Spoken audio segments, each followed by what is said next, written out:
Selamat datang di program Crossover to the Next Level. Berjumpa lagi dengan saya, Elson Triputra. Pada hari ini kita berada pada episode Adam dan Hawa.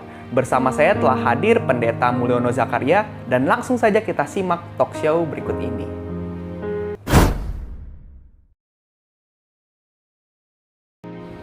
Selamat datang Bang Mul di program Crossover. Ya. Kita berjumpa lagi pada episode Adam dan Hawa. Ya. Nah, kalau ngomongin Adam dan Hawa nih, sebenarnya saya mau tanya dulu nih, kayak apa sih tujuan Tuhan menciptakan Hawa dalam kehidupan Adam? Apakah karena waktu itu Adam kesepian atau emang ini rencana dadakan Tuhan, Bang Mul? Iya. Di dalam Alkitab, Kitab Kejadian itu ditulis dengan jelas bahwa Hawa diciptakan untuk Adam itu supaya ada penolong. Penolong. Ya. Tapi bukan sembarangan penolong. Tapi penolong yang sepadan. Ya, di dalam Kitab Korintus itu kita mesti jadi pasangan yang seiman dan seimbang. Nah, itu sama, sepadan. Jadi ini benar-benar penolong, tapi bukan berarti menggantikan fungsi Roh Kudus. Karena Roh Kudus itu bahasa Inggrisnya penghibur, penolong, ya, itu bukan helper. Sedangkan kalau Hawa itu helper. Kalau Roh Kudus kan di ininya seperti pembela atau pengacara, ya, seperti lawyer gitu. Sedangkan Hawa itu benar-benar helper yang membantu Adam, jadi artinya gitu. Jadi yang sepadan maksudnya yang bisa samaan lah dengan Adam. Karena kalau dibilang kesepian, Adam itu tidak kesepian. Orang di situ banyak binatang, nggak mungkin sepi. Binatang kan ada suaranya. Jadi dibilang sepi, ya nggak sepi. Hanya dalam kehidupan Adam, dia segala sesuatu sendirian, ya. Dia bisa berhubungan sama Tuhan, tapi yang sama seperti Adam itu nggak ada, ya. Sedangkan yang lain kan seperti ikan, mungkin beda jenis, tapi kan ikan juga ada berapa banyak gitu, ya. Jadi semua diciptakan banyak nih, hewan-hewan itu diciptakan banyak. Tapi untuk Adam cuma satu. Iya. Itu sebabnya supaya ini yang diciptakan ini tidak sembarangan, tapi bisa sepadan. Jadi bisa menolong Adam. Menolong Adam dalam arti kata apa? Bisa berbincang-bincang, iya kan? Iya. Jadi kalau soal kesepian, saya nggak yakin Adam kesepian, karena Adam bisa kapanpun berbincang-bincang dengan Tuhan. Itu. Apalagi Tuhan sudah punya waktu khusus untuk Adam. Ya. Jadi kalau Adam dibilang apakah kesepian? Saya rasa tidak. Hanya ada satu yang di dalam Adam itu seperti kok nggak ada ya yang sama seperti dia. Karena kalau kita lihat ular itu bisa bicara kepada Hawa. Artinya Adam bisa bicara sama binatang-binatang yang lain juga kan, gitu. Nah, Hawa ini untuk apa jadi? Kalau cuma untuk berbincang-bincang, Adam bisa berbincang-bincang dengan yang lain, gitu. Tapi Tuhan menciptakan Hawa karena nggak ada penolong. Penolong jadi maksudnya kalau jalan ya jangan sendirian dong. Ada yang temenin terus gitu. Ada yang temenin terus. Kan kalau misalnya Adam ditemenin singa, itu ya, nanti kan singa gabung sama singa yang lain, lalu ganti temenin sama yang mana gitu. Jadi bisa ada yang temanin Adam sehingga waktu Adam terima firman bisa komunikasi, bisa diskusi istilahnya gitu, bisa dibicarakan sehingga dari pembicaraan itu nanti membuat Adam makin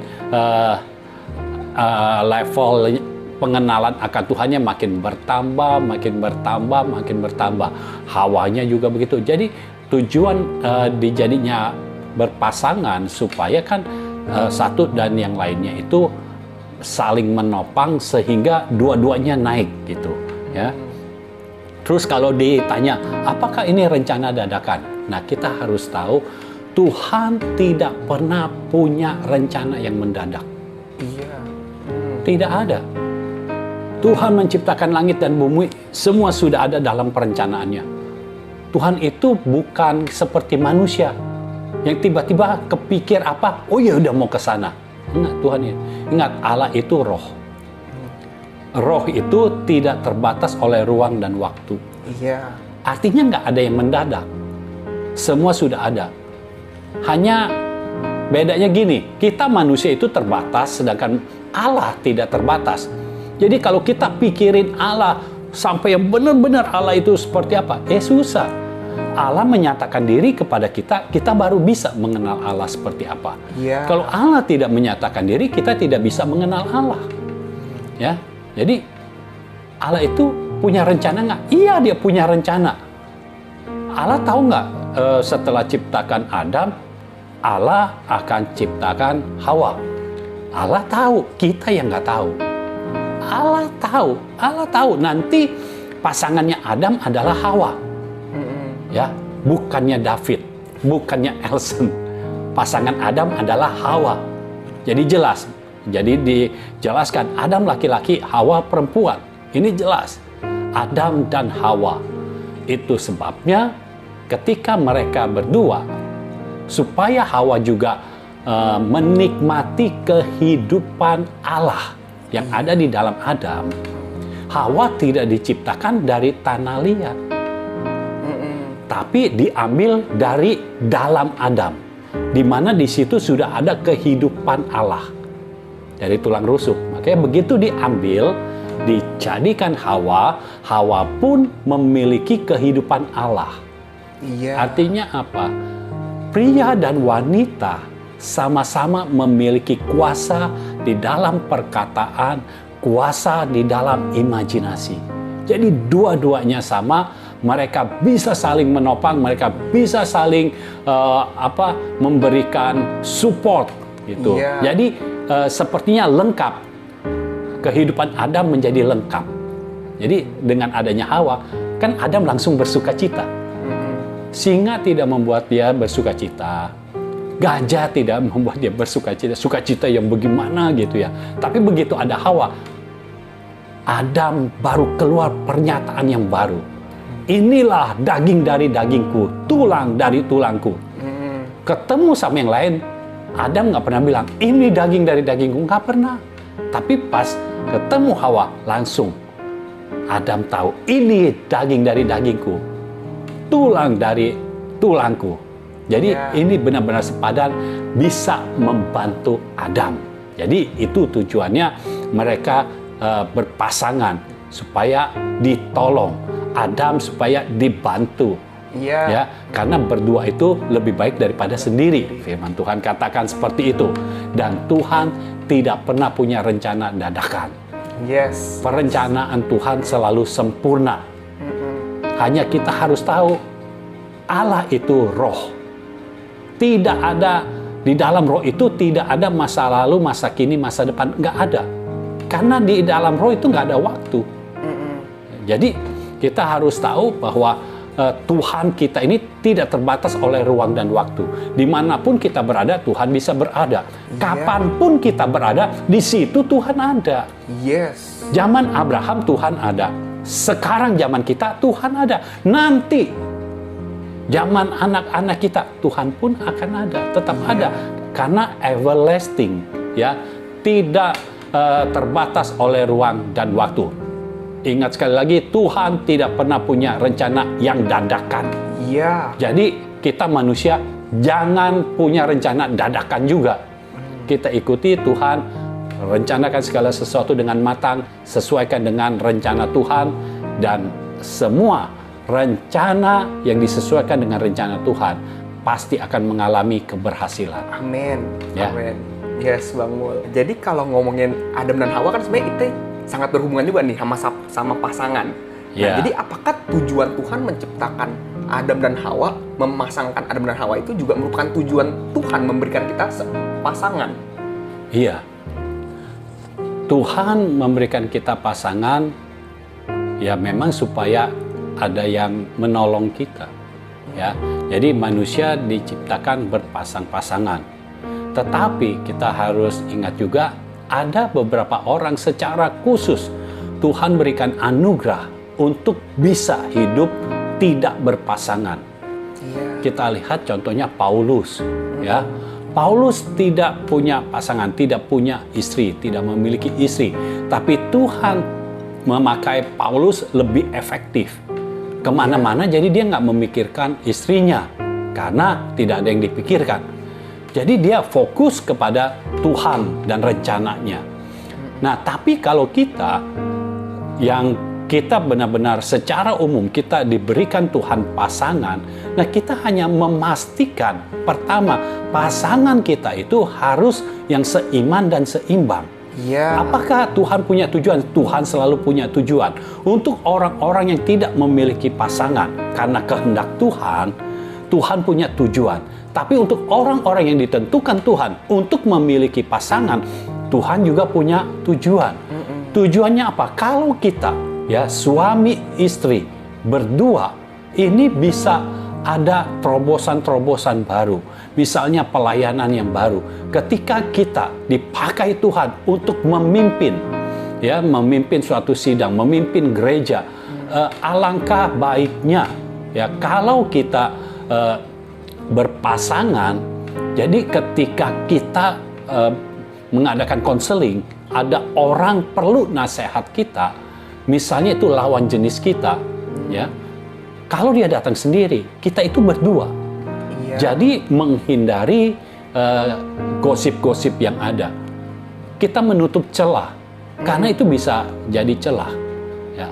Nah, tujuan Tuhan supaya kita memiliki pasangan, supaya kita itu lebih efektif. Selalu lebih efektif. Paulus sendiri efektif. Paulus merasa kalau sendiri efektif. Tapi kalau kita berdua, kita juga bisa lebih efektif. Ya, karena dengan berdua, jadi bisa saling melengkapi. Karena kan pria dominannya itu lebih kepada logika.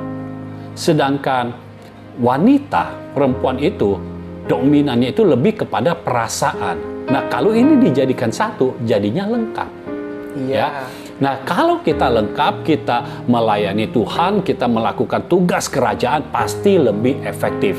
Dan akan ada hal-hal baru yang terjadi dalam hidup kita. Nah, yang harus kita perhatikan, kita harus berpasangan dengan lawan jenis yang pertama. Lawan jenis yang seiman dan seimbang. Jadi bukan sekedar lawan jenis, tapi lawan jenis yang seiman dan seimbang. Jadi sekarang ini kan suka aneh-aneh karena ada pemberkatan untuk orang-orang yang sesama jenis. Tuhan tidak menginginkan itu. Jadi kita harus waspada. Karena ini sudah mendekati akhir zaman. Kita harus waspada. Ayo kita kembali kepada dasar firman. Tuhan menciptakan Adam, lalu memberikan Hawa kepada Adam. Ini pria dan wanita, laki-laki dan perempuan. Jadi kita harus tahu, kita harus laki-laki dan perempuan supaya apa? Supaya saling melengkapi sehingga kita bisa dipakai Tuhan dengan lebih efektif lagi. Kekurangan kita ditutupi oleh pasangan kita. Kekurangan pasangan kita ditutupi oleh kita. Jadi masing-masing kita menjadi lebih sempurna di dalam menunaikan tugas kerajaan. Ya, jadi itu tujuannya. Nah, berarti dalam hal ini kan juga kalau berpasangan kan juga ada komunikasi nih. Nah, jadi saya mau nanya ini bagaimana sih waktu itu cara Adam dan Hawa berkomunikasi dengan Tuhan? Nah, apakah caranya juga sama seperti kita sekarang berkomunikasi dengan Tuhan? Iya, mestinya ya tidak ada bedanya. Hanya bedanya begini. Karena waktu itu di dalam kekekalan, ya, Adam dan Hawa itu hidup di dalam kekekalan sebelum jatuh dalam dosa.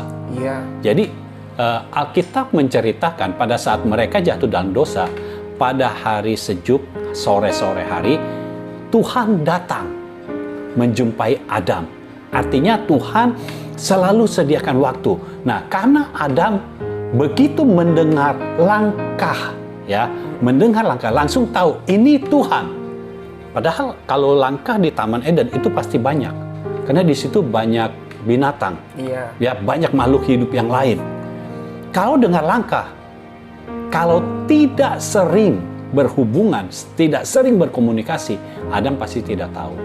Tapi ini Adam tahu. Begitu mendengar langkah, ini langkah Tuhan. Artinya setiap sore, setiap hari sejuk itu, Tuhan datang menjumpai Adam.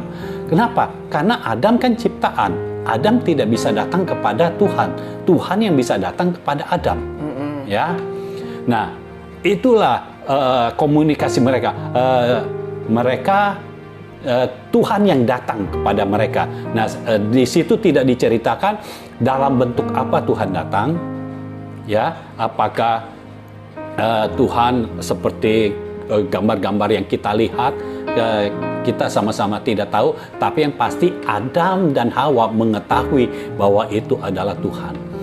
Dan tiap hari Tuhan memberikan waktu untuk Adam dan Hawa bersekutu dengannya. Nah, kita yang sudah ditebus oleh Tuhan Yesus, kita kan layak, kita kembali kepada Bapa, bisa menghadap Bapa. Nah, kita bisa bersekutu kembali. Nah, makanya kita luangkan waktu. Kenapa? Karena Bapa kita di sorga yang menciptakan waktu. Dia punya waktu. Kapanpun kita datang kepada Bapa, Bapa selalu ada. Ya. Jadi kita jangan menghapus komunikasi kita dengan Bapa, komunikasi kita dengan Tuhan. Jangan dihapus. Karena sejak mulanya Tuhan berkomunikasi dengan ciptaannya. Dan sekarang mari kita bangun kembali. Kita berkomunikasi dengan Bapa di sorga. Artinya apa? Kalau kita berkomunikasi dengan Bapa, Tuhan selalu menyempatkan diri, memberikan waktu kepada Adam untuk bersekutu dengan Tuhan. Artinya Tuhan juga mau kita sesama manusia saling berkomunikasi. Tetapi saling berkomunikasi maksudnya tujuannya untuk semakin menaikkan satu sama lainnya, bukan menjatuhkan, untuk membuat naik satu sama lainnya. Sejak Tuhan terus bersekutu dengan Adam dan Hawa tidak pernah berbuat dosa. Yang membuat Adam dan Hawa berbuat dosa ketika mereka bersekutunya dengan ular. Jadi ketika bersekutu dengan Tuhan, Adam dan Hawa tidak pernah dibilang melakukan dosa. Tetapi ketika bersekutu dengan ular, dosa ada. Jadi marilah kita berkomunikasi dengan Tuhan.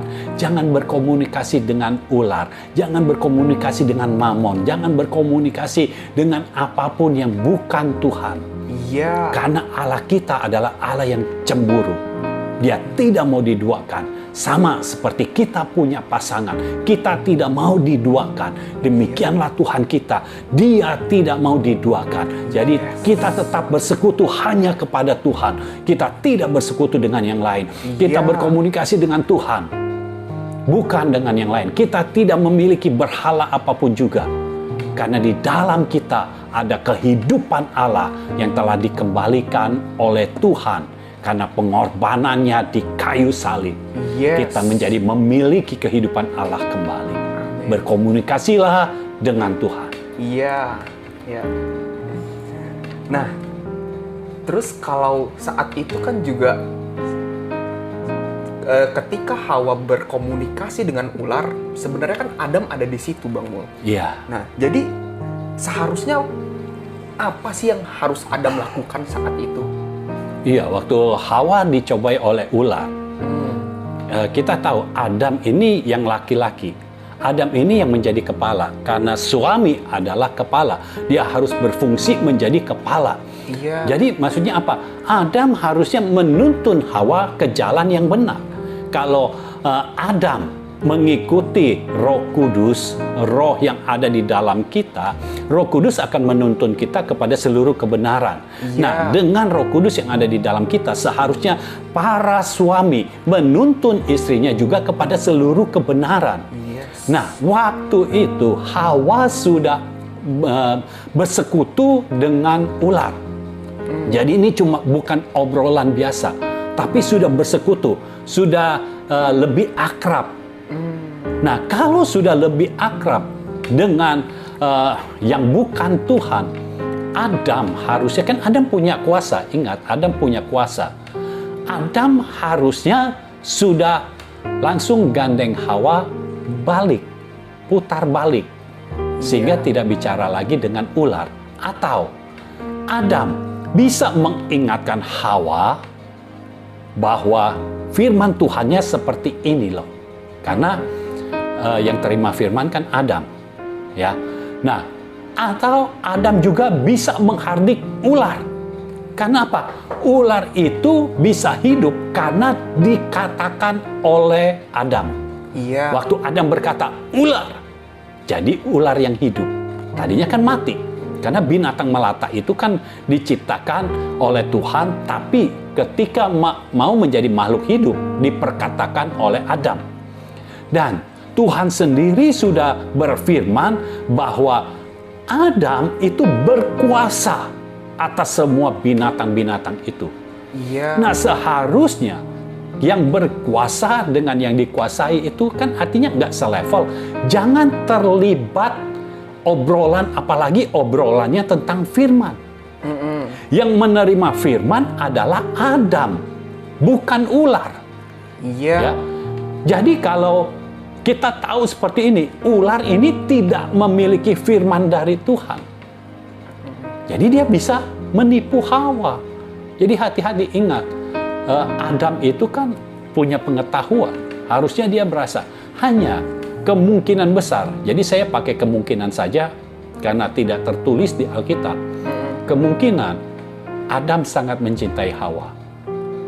Sehingga ketika Hawa melakukan itu, dibiarkan. Mungkin karena dia mencintai Hawa. Tetapi yang harus kita tahu, cinta tidak boleh melemahkan firman. Iya. Kita boleh mencintai pasangan kita, tetapi firman harus ada di atasnya. Karena ketika firman itu ada di atas kita, ada di dalam kita, kita mengikuti segala sesuatu sesuai dengan firman, maka cinta kita menjadi cinta yang luar biasa. Iya. Bukan cinta yang membabi buta. Nah, Adam seperti dibutakan. Kok nggak bisa melihat bahaya? Kan dia punya kehendak bebas loh. Jadi dia membiarkan, ya tidak apa-apa karena dia punya kehendak bebas. Dia mau bicara kepada Hawa, dia juga punya kehendak bebas. Nah, kalau kita lihat, Hawa tahu firman Tuhannya.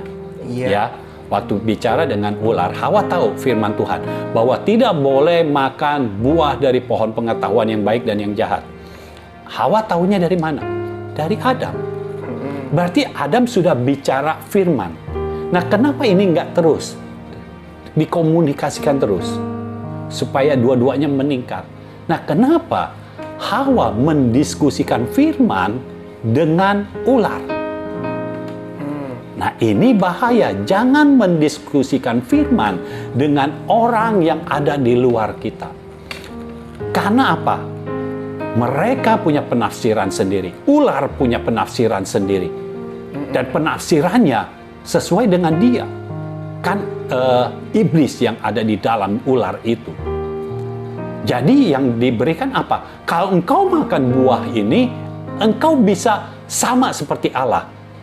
Keinginan ini bukan keinginan Adam, ini keinginan Lucifer. Lucifer itu mau menyamai posisinya itu sama seperti penciptanya. Iya. Sehingga dia dijatuhkan ke bumi, lalu nanti dia akan dijatuhkan ke dalam neraka. Dan dia tidak ada di tengah-tengah kita lagi. Tapi sekarang, kita yang ada di dalam Tuhan, ayo kita kembali ke dasarnya. Suami harus berfungsi menjadi kepala. Iya. Istri harus berfungsi menjadi penolong. Biar kita saling mengisi sehingga kita menjadi sempurna dan menjadi lengkap di dalam Tuhan. Sehingga kita menjadi efektif.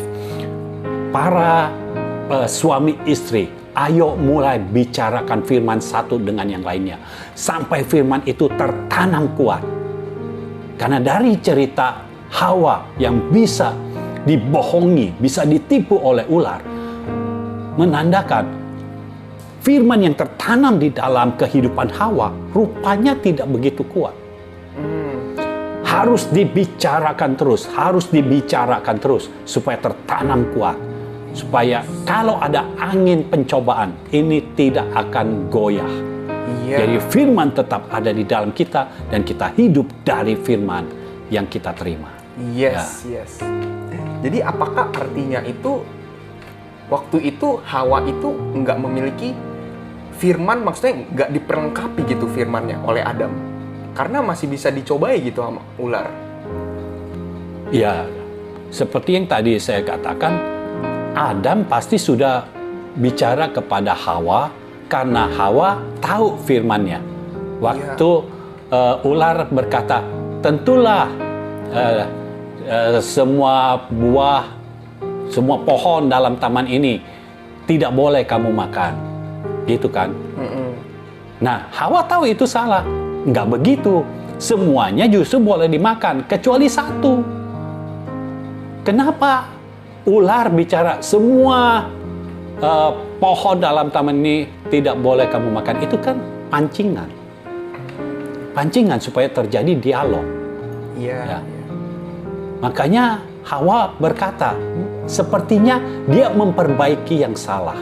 Tetapi kita harus ingat, apalagi zaman akhir ini, kita harus memiliki roh yang bisa membedakan roh.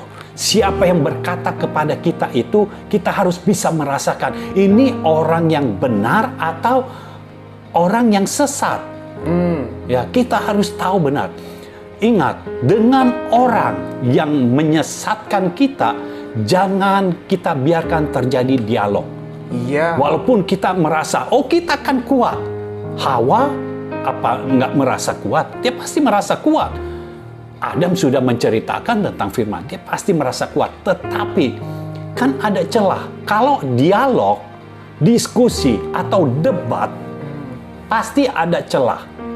Ada celah, jadi ada keingintahuan. Ketika ingin tahu, itu yang paling bahaya. Jadi lebih baik kita tetap ada di dalam firman-Nya, biar Tuhan sendiri yang bekerja. Jadi ingat, sejak awal Adam itu sudah diberikan knowing, tapi kan ada free will juga. Adam tahu bahwa ini nih nggak benar nih, ya ini nggak benar. Tapi ya itu yang saya katakan kemungkinan besar karena Adam mencintai Hawa. Jadi dibiarkan. Ingat, mencintai pasangan kita bukan berarti membiarkan dia masuk di dalam cobaan. Justru kita harus menyelamatkannya. Kalau kita mencintai pasangan kita, kita harus menyelamatkan pasangan kita. Sehingga tidak jatuh dalam dosa. Amin. Nah, jadi setelah Adam dan Hawa jatuh ke dalam dosa, apa sih rencana Tuhan untuk Adam dan Hawa? Iya, Tuhan itu ajaib. Tuhan itu luar biasa. Oh, puji syukur kita punya Allah yang seperti ini. Begitu Adam dan Hawa jatuh dalam dosa, langsung di dalam Kejadian 3 ayat 15. Sudah ada rencana yang baru. Kita baca saja ayatnya, Kejadian 3 ayat 15. Jadi Tuhan punya rencana yang sangat-sangat matang. Berkata seperti ini. Ini firman Tuhan kepada ular. Aku akan mengadakan permusuhan antara engkau dan perempuan ini, antara keturunanmu dan keturunannya. Keturunannya akan meremukkan kepalamu dan engkau akan meremukkan tumitnya. Jadi Tuhan langsung membuat rencana yang baru, ya, rencana yang karena manusia jatuh dalam dosa sehingga kehilangan kuasa di dalam perkataan, kuasa di dalam imajinasi, dan juga knowing-nya. Tidak ada lagi. Ingat, pohon pengetahuan itu knowledge. Sedangkan Adam menerima knowing. Knowing itu pengetahuan dari sorga, bukan pengetahuan dari dunia. Iya. Ya. Jadi ketika Adam dan Hawa jatuh dalam dosa, Tuhan langsung punya rencana untuk menebus dosa. Maka dikatakan akan ada permusuhan antara ular dan perempuan. Keturunan perempuan akan meremukkan kepala ular. Siapa keturunan perempuan? Ini adalah nubuatan dan ini terjadi pada saat Yesus sudah mati di kayu salib lalu dikuburkan. Selama 3 hari itu dia masuk ke alam maut, dia meremukkan kepala ular. Iya. Ketika kepala ular diremukkan, dosa juga dihancurkan. Yes. Dan maut ditaklukkan, dibinasakan. Firman Tuhan katakan sekarang kunci maut dan kerajaan maut ada di tangan Yesus. Iya. Sehingga kita tidak diliputi oleh dosa lagi. Kenapa? Darah Yesus yang suci dan tidak bercelah itu sanggup menghapuskan dosa kita, menyucikan dan menguduskan dosa kita. Sehingga komunikasi antara manusia dengan Bapa yang tadinya terputus sekarang kembali lagi. Kita bisa melihat Bapa di surga, bisa mengutarakan isi hatinya kepada kita. Iya. Kita bisa merasakan Tuhan bekerja di dalam kita. Kita mulai merasakan kuasa di dalam perkataan kita. Ketika kita berkata-kata, ketika kita mendeklarasikan, maka akan terjadi sesuatu. Ya. Ketika kita mengimajinasikan yang sesuai dengan firman, maka firman akan terjadi. Amin. Lalu, kita bisa berhubungan dengan Bapa kembali. Kenapa Bapa mau terima kita? Padahal setelah jatuh dalam dosa, ingat, manusia tidak bisa menghadap kepada Tuhan. Hanya orang-orang pilihan. Ya, seperti Nuh, itu orang pilihan. Itu bisa mendengar firman Tuhan. Tetapi yang lain kan tidak. Tetapi sekarang, semua orang yang sudah terima Yesus bisa berhubungan dengan Bapa di sorga. Ya, kalau dulu mereka harus bawa domba, mereka harus bawa lembu, mereka harus bawa burung merpati, ya, untuk dikorbankan kepada Tuhan, untuk dipersembahkan kepada Tuhan. Lalu untuk Tuhan berbicara kepada umat, harus ada nabi. Tapi sekarang umat bisa langsung menghadap Tuhan. Karena kitab Petrus berkata, kita ini sekarang ada di dalam imamat yang rajani, atau kerajaan yang di dalamnya imam semua. Artinya kita bisa menghadap Tuhan. Kalau dulu kan kita nggak bisa menghadap Tuhan, kita harus melalui imam. Ya, lalu kalau mau melakukan apa-apa, ya tunggu imam dapat apa dari Tuhan, baru kita tahu kita harus melakukan apa. Ya, jadi sekarang dengan Yesus menebus dosa kita, menyucikan dan menguduskan kita, kita bisa dengan berani, dikatakan, dengan berani tanpa rasa takut, kita menghadap Bapa di sorga. Kita bisa berseru, Bapa di sorga. Maka Bapa akan melihat kita, Bapa akan merespon kita. Kenapa? Semua dosa yang kita lakukan sudah tidak terlihat lagi. Karena sudah dibasuh, sudah dihapuskan oleh darah Yesus. Yes. Jadi rencana Tuhan selalu yang terbaik untuk kita.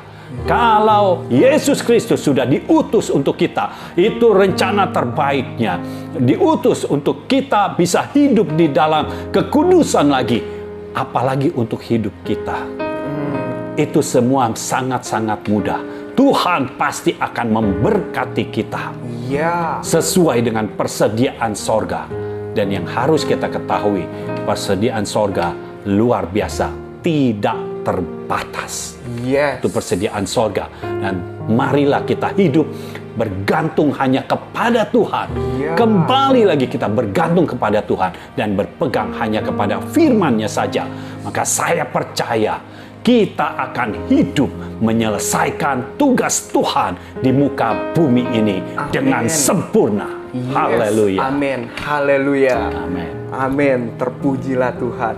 Terima kasih Bang Mul, pertanyaan tadi menutup episode hari ini.